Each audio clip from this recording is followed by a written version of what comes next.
Edwards, no, it's play action, and it's out to the flat for Matlock. Makes the first man miss. How about Scott Matlock getting the first down? That's right. 6'4", 296, the fullback D lineman. He was playing defensive tackle about 6 minutes ago, and now he's out here making people miss in space.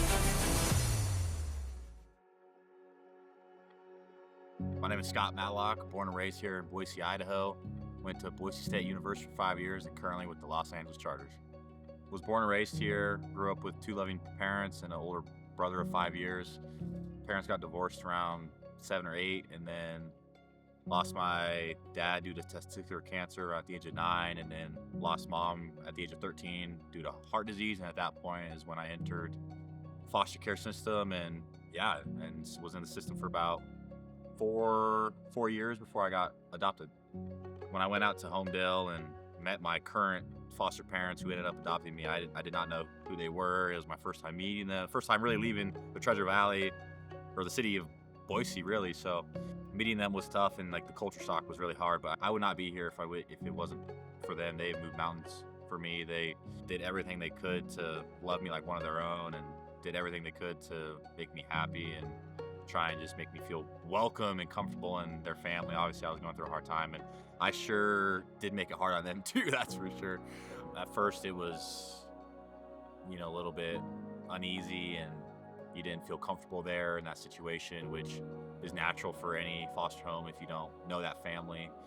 But fast forward the 1.5 to 2 years, where I sat down in their bedroom one night and asked them, because I kind of just realize that this is my life now.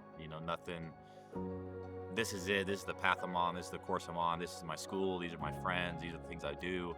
I had a routine, and at that point I felt like a weight off my shoulders, and I felt at ease. I felt kind of relieved that the fight was over, so to speak.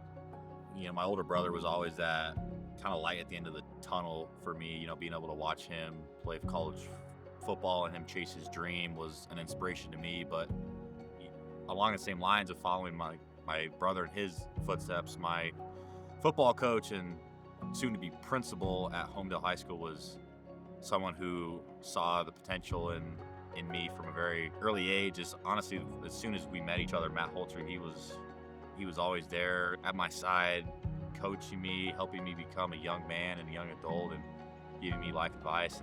Football was, I would say, everything to me. It was an inspiration, but it was also an outlet. It was something I could turn to, because I was angry at the world. I wanted to hit people. I wanted to go play. I wanted to, chase a dream like my older brother was doing too. So it was big for me. It added structure. It gave me morals and character. It developed me as a person. And obviously, looking back now, it was the best thing I could have done. And now I'm in the NFL playing for the Chargers, and now I can use this to help others in my similar shoes when I was at 13, 14 years old. So the sun is gonna set, and it's gonna rise again and again. It's not gonna wait for anybody. So not saying that I couldn't have mourned and done the things and felt the things I did, but just know that everything was gonna work out, and God has a plan for you, and just stick to the course, and everything's gonna be fine as long as you listen to the people that are helping you and who know what they're talking about.